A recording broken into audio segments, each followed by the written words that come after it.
Hello everyone, welcome back to the channel and welcome to a brand new video. Today I'm here outside of the Queen Elizabeth II Stadium, home to Enfield Town Football Club, where they'll be taking on Folkestone Invicta FC in a top of the table clash in about an hour's time or so. But before we watch the game, let's get inside, talk some more about the club and look around the ground.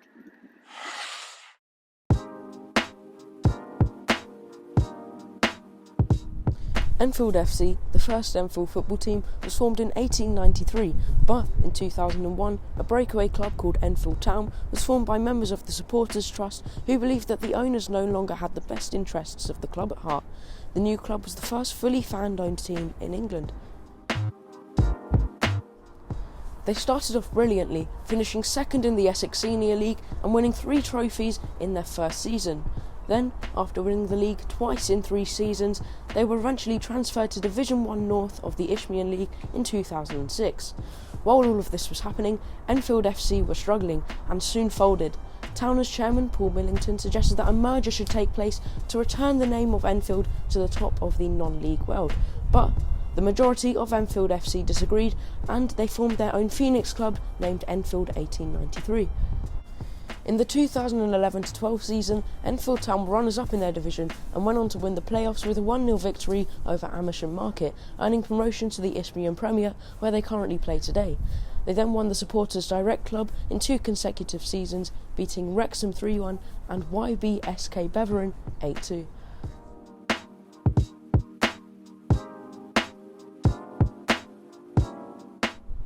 Nowadays they're managed by Andy Leese, who will be joining me after the game.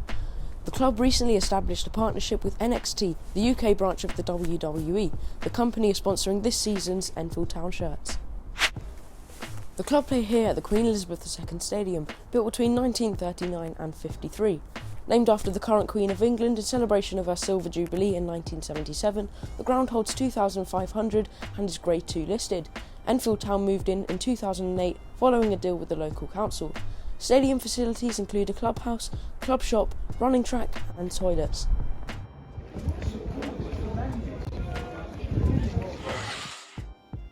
We decided to take a look inside the Art Deco style clubhouse. And once we had gone up the spiral staircase, we found the Butler's Bar, serving drinks and showing football matches in the Premier League and in the FA Cup.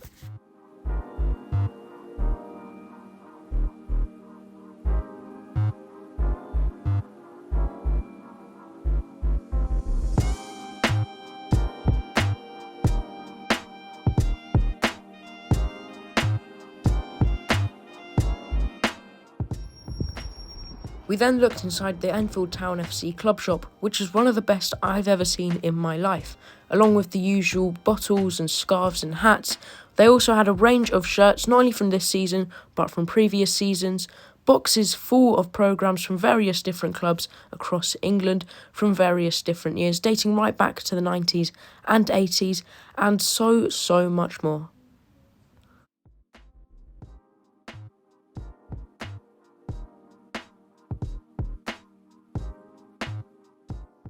In the end, I got this Enfield Town FC scarf, which says ETFC, the Towners on it. It's got a really nice feel and should keep me warm in this freezing cold weather.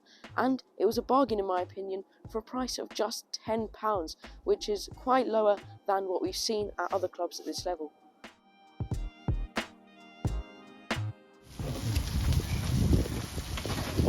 Right, so we got ourselves some food. My dad's got 2 patties, bacon, onions, cheese.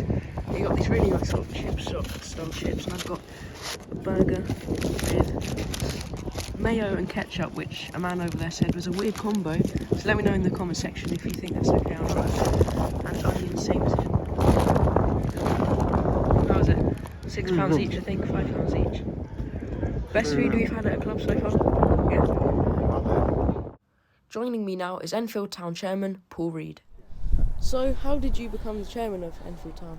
It's a fan-zone club, so I've been on the board since we were formed, and people get voted in each year. People can stand for election, and then once we've got the board, we sort of decide amongst ourselves who's going to be chairman. The previous chairman's still on the board. He sort of moved to South London 7-8 years ago and can't commit the same amount of time that he used to, so I was able to take over then. And were you at the club when this Enfield Town club was formed in 2001? Absolutely, yeah. So the majority of the initial board were supporters of what was the old Enfield Football Club, which is actually just the other side of the park behind us. And then there's effectively a pressure group at the start whose aim initially was to keep that club in the borough. The chairman had sold the ground and moved on. That didn't happen. He kept reneging on promises. So eventually this group of people put it to supporters, should we form our own club? And 95% of the people voted to form a new club. And then all of a sudden we had to do it. So more by, I suppose, not by judgment, but just by circumstance, we ended up setting up a football club.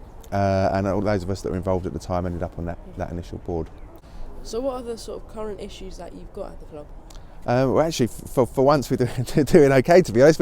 We struggled a lot with COVID. Obviously, being shut, we couldn't operate the bar, we couldn't charge people to come in. So probably, if you're asking me a year or so ago, we would have been in a lot of trouble financially because we still had the rent to pay and everything like that, but we had no income. We've come out the other side of that really well. We've had a really positive start to the season, find ourselves in the playoffs and 2 points off promotion. So that starts to have its own different challenges as well. The pressure becomes a bit more to stay up there, and if we were to be promoted, we'd need to make some improvements to the ground, put more seats in and turnstiles. So whilst we're not counting our chickens at all, it would be silly if we didn't start to prepare for that. So that's probably what we're doing as a board at the moment, really, is if we are to be successful and if we do go out either through automatic promotion or the playoffs, making sure that we have the finances in place to be able to compete and grow the ground to be able to play at that level. So what's your sort of daily routine as the chairman of the football club? So it's not my full-time job as well. I've got another day job, so I have to do most of the stuff in the evenings. So likewise, our manager's got a job, the players have a job as well. So most of the activities take place after work. So we have board meetings probably every 2 or 3 weeks. Used to have them here, now we do them via Zoom. I'd have a regular catch up with the manager, whether we want to sort of sign a player, we're going to release players, what we're going to pay players. So on a match day, particularly at home games, it's quite busy here from sort of 1 o'clock to 6, and just making sure things run smoothly and being approachable there. Away games, not so busy. You just obviously have a chat with the manager afterwards, go and sort of receive the hospitality of the home club. But most of the activity takes place sort of midweek. The players are in on Tuesday and Thursday night, so often we'll come down one of those nights as well and have a catch up with the manager. Now, do you support another football team? No, I don't really have time for it, to be honest. Yeah, you often get that. I think lots of non-league supporters get that. It's like, what's your real club? What's your proper club? I think for most of our supporters, there's probably a split. Some will go and watch Spurs and Arsenal, but there's lots of people here that just Enfield is their only club. And do you have any messages to fans of them bigger clubs that think maybe non-league clubs are just sort of there in the way? What would you tell them? Come and give it a go. Come and see us. We did really well actually during lockdown last year when the Premier League clubs couldn't play. We had probably 5 games before our season was curtailed, and we got a lot of people come over from Spurs and Arsenal, and we've seen our gates increase this year because of that. But I think that clubs like us and Folkestone today are really the heartbeats of their local community, the youth sections, ladies sections, the work we do with sort of disability groups and the like. And I think if supporters came over from maybe Spurs and Arsenal, West Ham and saw what we did, they'd definitely come back. I then spoke to media manager Andrew about last week's whole club day. So what is this, Andrew? So this is, we had a whole club day. So we had all our 17 teams wearing shirts on the pitch again just before the Merstham game to commemorate 10 years of moving into the stadium. Wow. And this was it. This was the club day. Just before kickoff. We had everybody here. You'll see all the kids, plus all the other teams and the players and the board members in one picture. What's it like working in a Grade 2 listed building? Is it a problem? Well, actually, you probably should have asked the chairman that. It certainly would be one of the issues, I say when we go up, because obviously we can't touch this. Yeah. But so we'll have to, we'll have to just do what we can around the rest of the football ground to abide with the regulations. But it's got good points and bad points. Good points is it's very iconic. Everybody loves it. Everybody gasps when they come and see the listed building. But obviously, we're going to have a situation where, we'll have to tread very carefully in terms of how we manage it. Yeah. Great. It was then time for kick-off, and the players made their way out onto the pitch.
Come on, Sounders! Come on, Sounders! Come on!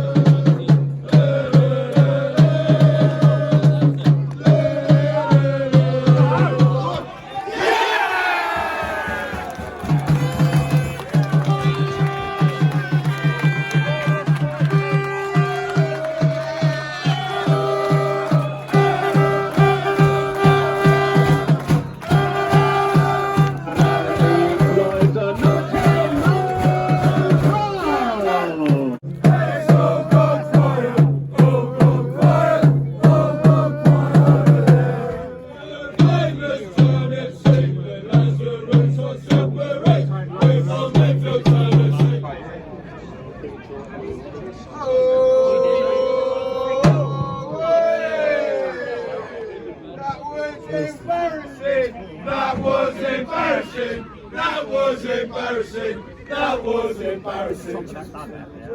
Wakey, Enfield Town. Oh,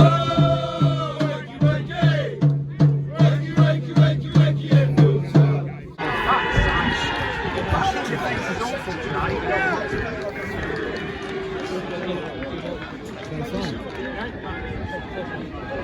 Come on, Towners! Come on, Towners! Come on, Towners!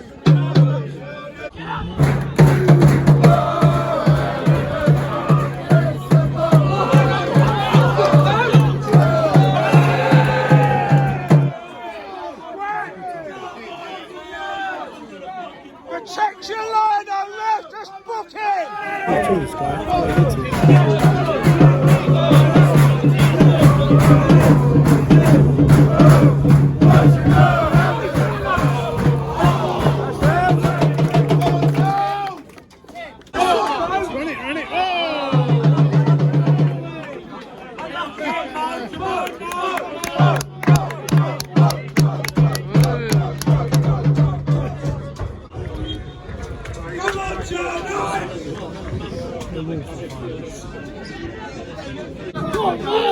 for the back of the terrace.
I thought he was going to get to it.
With me now is Andy Leese, manager of Enfield Town.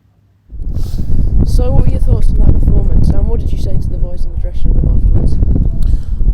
Thoughts on the performance? Think we didn't work probably hard enough. We started brightly in the game and didn't work hard enough though for the half, and I don't mean just kind of running and tackling and those sort of things. I just mean we didn't work hard enough to stop them playing the game they wanted to play first half, and handed them a couple of opportunities which they took.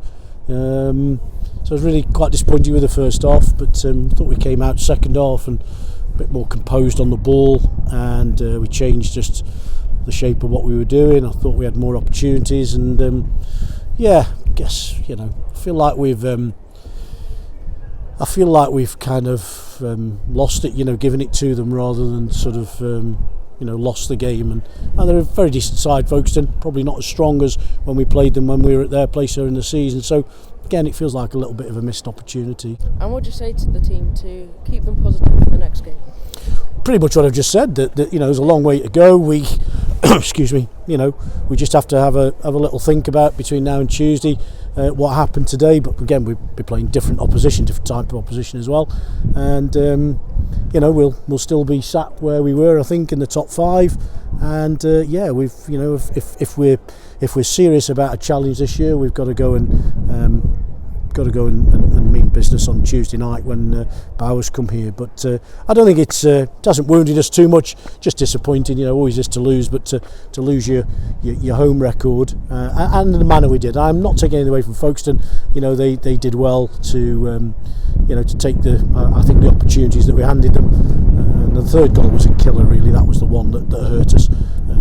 When there's only one goal in it, I thought we had a chance of coming back into it. But difficult one to take, but got to stay positive. We're in a great position, we're in good form, and I don't think we played too badly today, second half, and we'll go again on Tuesday night. How would you describe yourself as a manager? How would I describe myself? Well, I'm experienced for sure. I'm a lot calmer and mellower than I was when I was a younger manager. But listen, I think I'm a very strong, experienced manager of people, of players. I know what I want in terms of our playing style and formation. I'm very clear about that. I have good guys around me who go and implement that, with Mario Notto and Ian Hart. But I'm still I'm still hard-nosed and ruthless kind of with them as well, when we're not performing. So I still have that streak of what should we call it? Sorry? Yeah, firmness and authority about me. So but players have changed over the 20 odd years I've been doing it, and I think my style is probably very disciplined as well, in all the work we do, the week and how we build up, so but equally I give, my style is to give players license to go and express themselves and to enjoy themselves. So I think I'm pretty sort of mellow, easy going in some respects, but style, but I can be, we can be disciplined and hard-nosed when I need to be. So whatever suits, different styles, whatever suits. And finally, I spoke to the chairman earlier, and he said he was thinking about promotion. Would you agree with him? And also, if you were to get promoted, what would you have to do to compete and stay in the league? Wow, gosh, he might have consulted with me first, eh? But, yeah, I guess because of where we are and we're coming towards the halfway mark of the season, but I keep saying it, you know, I've been in this position a number of times, long way to go. I'd love to think we can be in the mix. I think we are one of the sides that can be, you know, in the top 5 spots. If we did go up, what would we need to do? Well, I think we've, you know, if you look at the team, we've got a lot of step 2 players in the squad, you know, so and I think they would respond to the next level of football. Probably would need to strengthen in a couple of areas, but I think we're generally got a group that would compete, you know. Yeah, I don't think we'd have to do too much with the squad that we've got. Great, thank you. Well, that is the end of yet another Around the Ground. I really hope you have enjoyed watching, and well, that is the end of yet another Around the Ground, and I really hope you have enjoyed watching. Of course, despite the defeat today, I do think Enfield will go all the way and will, hopefully, fingers crossed, get promoted, but we'll have to wait and see what happens. Thank you so much to Andy, the manager, to Paul, the chairman, and to Andrew, who sorted out all of the communication, the interview and everything like that. Please make sure to like, subscribe, share and comment, and I'll see you in the next one. Bye.